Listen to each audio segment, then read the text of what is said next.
Resistencia educativa.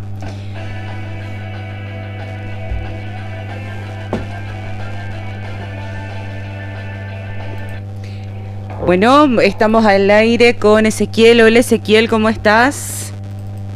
Hola, buenas noches, buenos días a todos los que están escuchando y a la producción. Buenos días, buenas noches.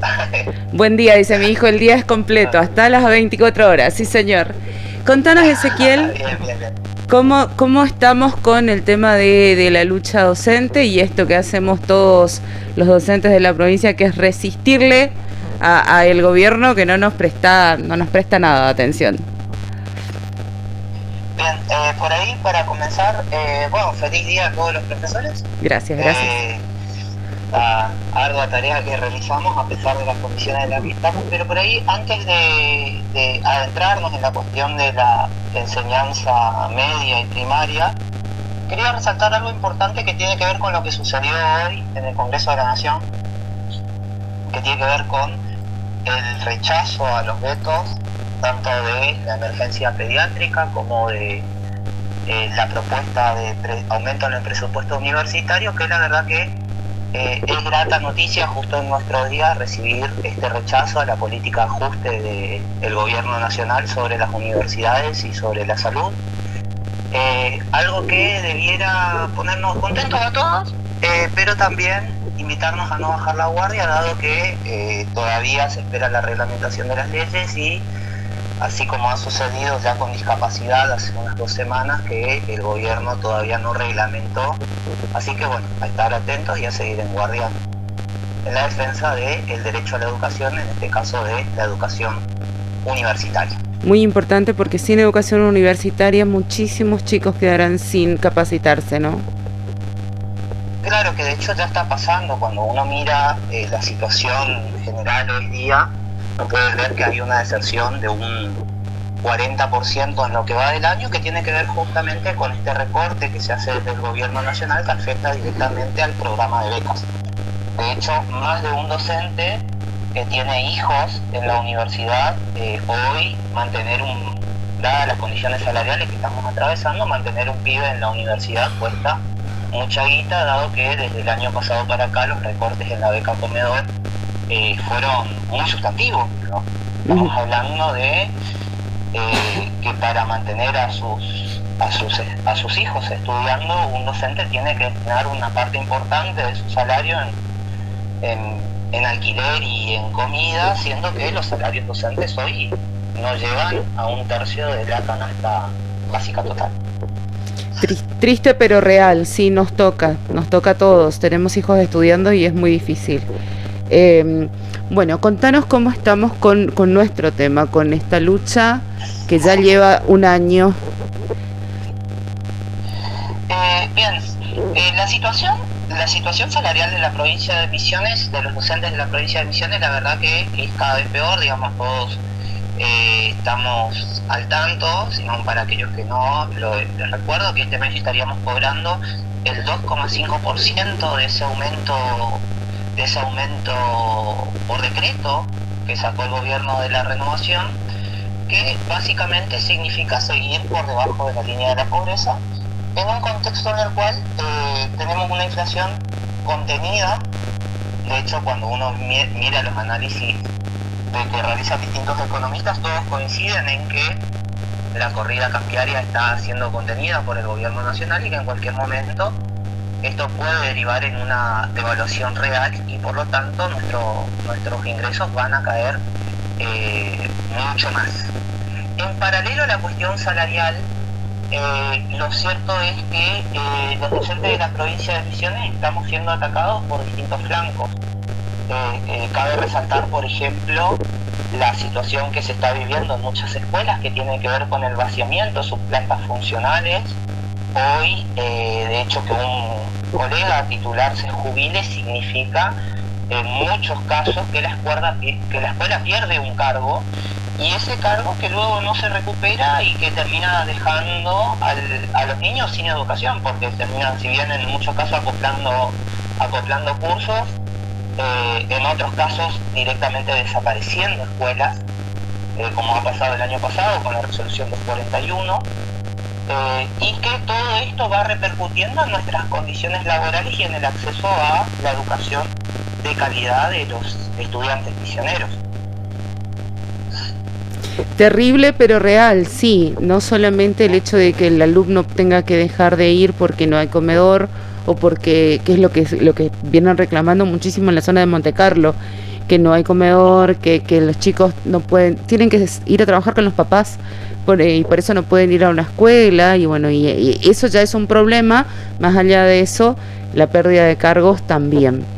Bueno, efectivamente, de hecho esta semana la presidenta del Consejo General de Educación, acá en Candelaria, un pueblo, anunciaba el lanzamiento del grupo pedagógico interdisciplinar, el GPI, para el departamento, y en su alocución hacía gala, digamos, de que este GPI se estaba creando con horas que ellos consideraban ociosas, arrebatadas a la educación secundaria. Es decir, uno no se pone en contra de que se creen GPIs. Ahora sí, el tema es que en lugar de crear toda una planta orgánica que se encargue de trabajar la inclusión en las aulas con presupuesto propio, lo que vienen haciendo es recortando por un lado para derivar fondos en otro. Así que no hay mérito ahí, en realidad no. Y no, técnicamente no. Bueno, sos muy activo en cuanto a estar pendiente de toda la información y multiplicarla. Sos muy joven también. Sí. Y por ahí tomando, gracias por lo de joven, por ahí tomando la situación de la juventud docente, lo que uno puede ver es el gran porcentaje de colegas desocupados que están atravesando hoy, que están recibidos, tal vez trabajando con muy pocas horas en las escuelas o en otros casos dedicándose plenamente a otra tarea. Y esto tiene que ver con esta situación que veníamos relatando y que tiene su fundamento en las distintas políticas educativas que se vienen desarrollando en el marco nacional, por lo menos en los últimos 50 años. Y acá quiero adentrarme un poquito en lo que nosotros consideramos como organización. Nosotros creemos, sostenemos, que gran parte de la problemática salarial, de infraestructura, de condiciones laborales, de plantas funcionales y demás, esto que veníamos hablando, que son situaciones que nos golpean día a día, se inscriben dentro de un proceso histórico de larga duración en el cual el Estado fue desentendiendo paulatinamente de su rol educador, y que de hecho este desentendimiento acompaña la degradación de nuestras condiciones laborales. Cuando uno mira, por ejemplo, el salario docente, yo comentaba que hoy el salario docente, si bien va a tener una actualización de 15.000 pesos, ese salario docente no se acerca a cubrir la mitad de la canasta básica total de alimentos, que es lo indispensable para poder vivir. Y cuando uno hace una proyección histórica hacia atrás, por ejemplo, hace muy poco salió un informe realizado por Alejandro Murgachov, creo que se pronuncia el apellido, que es uno de los investigadores de Argentinos por la Educación, y Murgachov lo que sostenía en ese informe es que el salario docente promedio a nivel nacional está por debajo incluso de aquellos salarios de hace 20 años atrás. Y cuando uno va tirando el hilo hacia atrás, uno puede ver un empobrecimiento progresivo del salario docente. Y con ello, el empobrecimiento de la misma institución escuela, uno podría llamar. Por ejemplo, hoy esto que estamos viendo el desarme de las plantas funcionales en las escuelas, y en paralelo uno ve el crecimiento de programas socioeducativos que virtualmente, vamos a decir así, ofrecen una titulación, puesto que no se puede hablar de educación en estos programas educativos, sino más que nada de una titulación, que termina siendo la oferta educativa que da el Estado. Y me refiero puntualmente a el proyecto ESA, que está en el marco del CITEP, se lo conoce como CITEP habitualmente. Hoy el CITEP tiene, según datos del relevamiento anual que realiza el Ministerio de Educación, más matrícula que la jefa común. ¿Y qué implica estudiar en el CITEP?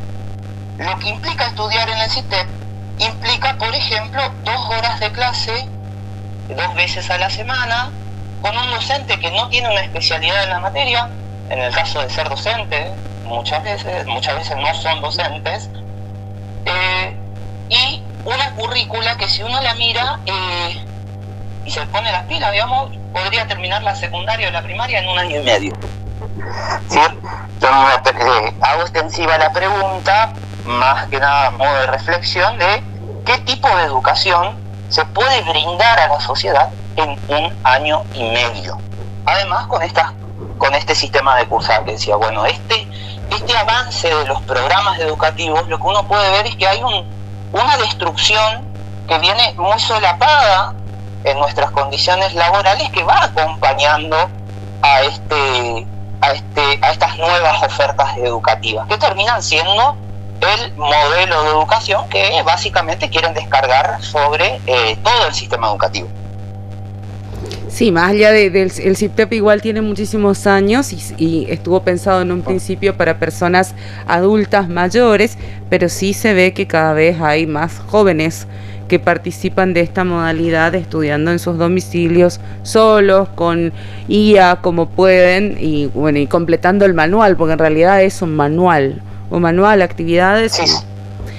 Muy pobre. Y el florecimiento de estos emprendimientos privados de educación a través del SPEM, escuelas religiosas que van ganando mercado y inculcando lo que quieren dentro de esa currícula inventada de alguna manera o sacada de algún modelo que no es nuestro. Tal cual. De hecho, uno puede, caso concreto, acá en Candelaria, la única escuela privada que había era una laica, y estos últimos tiempos se transformó en una escuela religiosa por garantía del Estado, digamos. El Estado había realizado un proceso de expropiación dado una causa que atravesaban los dueños de la escuela, y terminó derivando esa educación a responsabilidad del obispado, cuando bien podría haberse agenciado la administración de la escuela. Lo que por un lado nos habla de un sistema de control, vamos a decir así, más ligado a lo ideológico, como os mencionaba, pero también a descargar responsabilidades por parte del Estado en instituciones privadas, que si bien son financiadas por el Estado, o sea, los salarios de los docentes que trabajan para el PEN son salarios estatales, algunas cuestiones más ligadas al mantenimiento de lo cotidiano de la escuela pasa por esa institución privada, y es en pos de resarcir ese gasto, de resumir ese gasto, que el Estado provincial no se hace cargo de las escuelas. Claro, pero tenés el problema de que los derechos de esos trabajadores de la educación dentro de una institución privada con esa base religiosa se van vulnerando mucho más rápido que los derechos del trabajador que está en una escuela estatal. O sea, sí, eso completamente de acuerdo. De hecho, hay licencias que en el caso de las escuelas estatales tienen continuidad en vacaciones, y en las escuelas privadas no la tienen.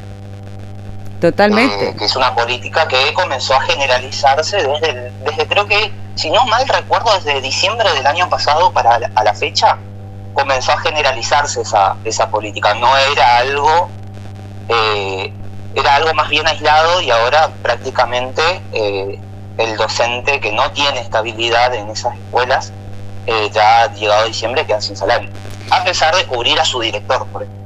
Totalmente.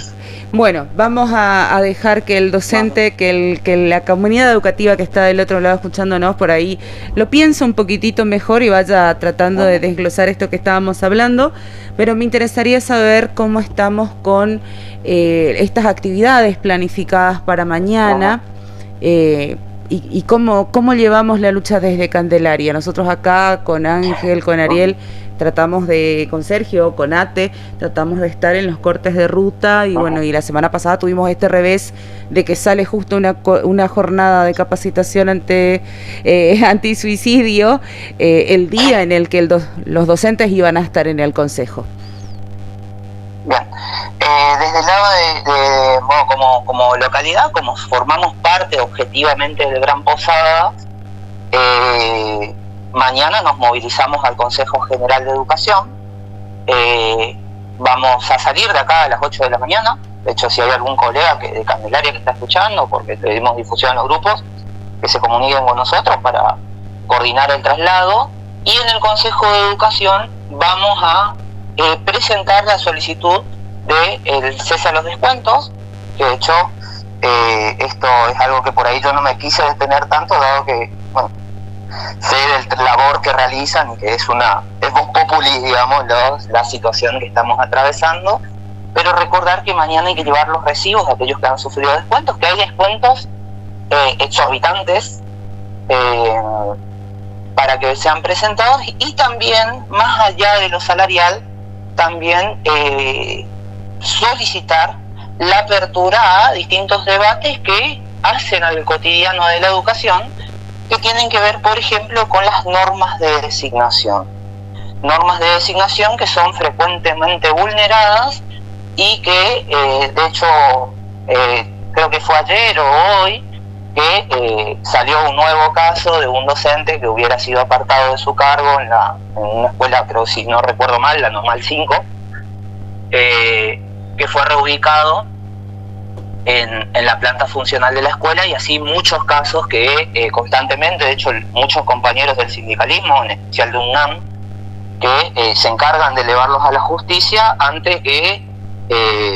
ante casos de docentes que ejercen la docencia sin tener título habilitante siquiera, y todo esto amparado en el marco de las normativas poco claras y que además no se cumplen, que son la garantía y el resguardo para que muchos avivados o amigos ejerzan el trabajo docente sin haberse capacitado. Así que más allá de lo salarial, también otra de las cuestiones que estamos trabajando desde el frente tienen que ver con ir atacando estas distintas estructuras que las fueron creando hace mucho tiempo, y que justamente en manos del gobierno y en manos de la burocracia sindical de ADOMIS son las herramientas que tienen a su disposición para prestar a aquellos colegas que a la hora de decidir salir a luchar. Bueno, entonces estamos informados, mañana a las 8 de la mañana parten desde Candelaria para todo esto que ya viene siendo bastante conocido por parte de los gremios que estamos en lucha. Bueno, Ezequiel, muchísimas gracias por estar con nosotros. ¿Querés dar un mensaje a la comunidad docente para que se despierte, para que luche, para que se defienda? Y bueno, el único mensaje que nosotros podemos dar desde nuestro humilde lugar es que si nosotros no nos movilizamos, si nosotros no salimos colectivamente a luchar por lo que nos corresponde, no va a llegar. No vale depositar esperanzas en algún candidato de turno que ahora se pone la casaca de la lucha, pero sin embargo después es garante del ajuste.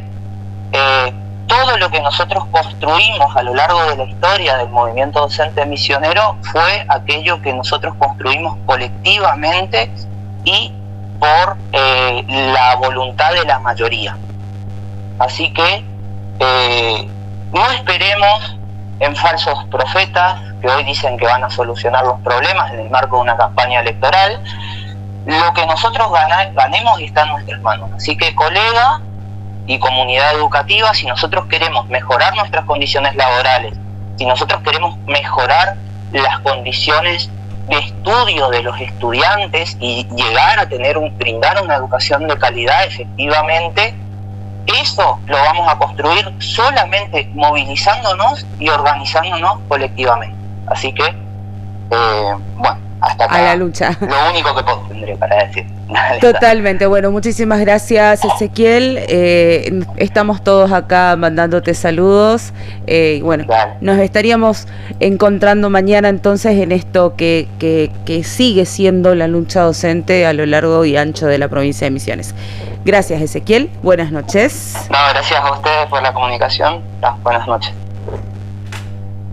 Se oye latir, un grito firme que quiere vivir. El saber no tiene cadenas ni fin. Es la luz que nunca va a sucumbir. Resiste.